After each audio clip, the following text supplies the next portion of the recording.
Kashmir Kid. I make beats, producer, I'm a DJ, got Instinct Records. Currently based in Bethnal Green, like I grew up around Warren Street. So yeah, born and bred London. I must have got first involved with music. I mean, how do you answer that? Like 12, 13, something like that sort of age. That was on something real basic, like like on a PlayStation or something like that. This was before Fruity Loops, bruv. This was seriously basic stuff, but yeah, you could make banging stuff on it. Started then, got into it, got MPC. My brother had the MPC at the time, so I got into that. Do you know what I mean? That again takes to the next level of production, and then yeah, man, just from there, just carried on and on. You know what I'm saying?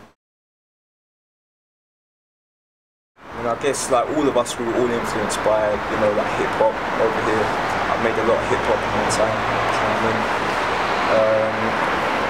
Jungle music was big as a kid. Do you know what I mean? Garage music.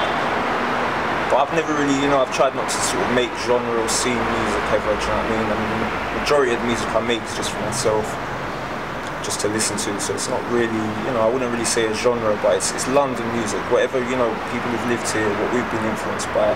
That's the same thing as me, pretty much. With the added thing of maybe, 60s Bollywood films and one or two other, random ones, but yeah, basically, you know what it's about.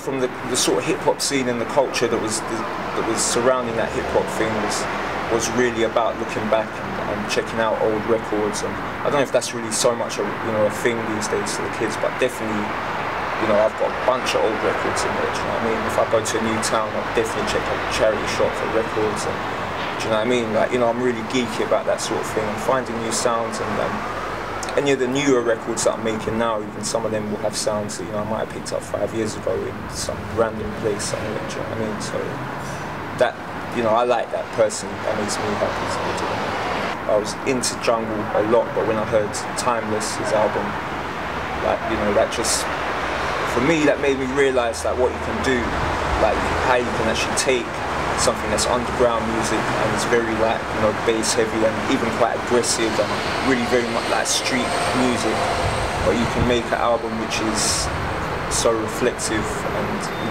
can give such a full view of a human being.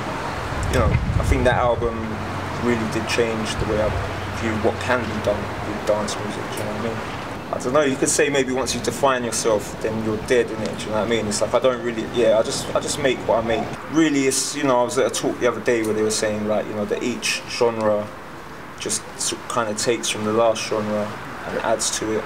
And so it's a natural sort of evolution of things, do you know what I mean? And like a mixture of everything that has influenced me is what I'm making. I think that most people feel the same way.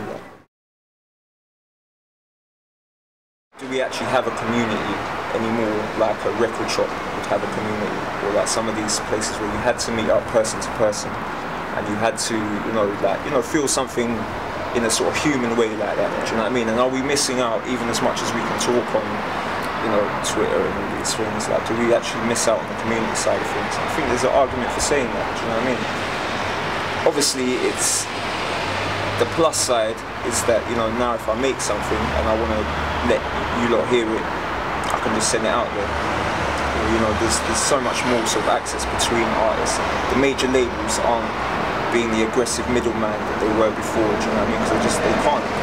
Underground music is in a good place right now, and can definitely use, and has been using the sort of online facilities to make things bigger and wider, do you know what I mean? And even certain radio shows which are broadcast now all over the world through the internet, so when you go to places at time, you say people have heard the Miriam Pop show in Russia and like Thailand and all this, they listen to it, do you know what I mean? They listen to it on iPlayer, so that makes a big difference when you're talking about how these guys are getting booked then in those places.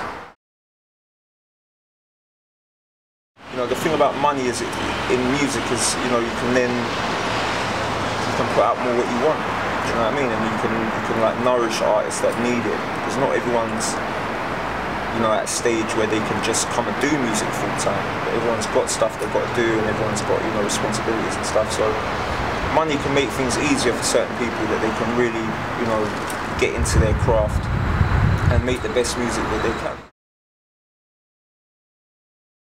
The 60s Bollywood, the 70s Bollywood films, you know, this was stuff that my dad would show us when we were kids, do you know what I mean? I definitely feel like that's influenced things to an extent, but in a, you know, not in a sort of very conscious way, do you know what I mean? It's more, it's gone in and it comes out. I mean, from a personal level, like, you know, it's a part of who I am. You know, I'm liking some of that Duke stuff that, you know, that's out there that I've just literally come on to. I think some of those guys have been around for time, but I think that, you know, could be something that London takes to at some stage.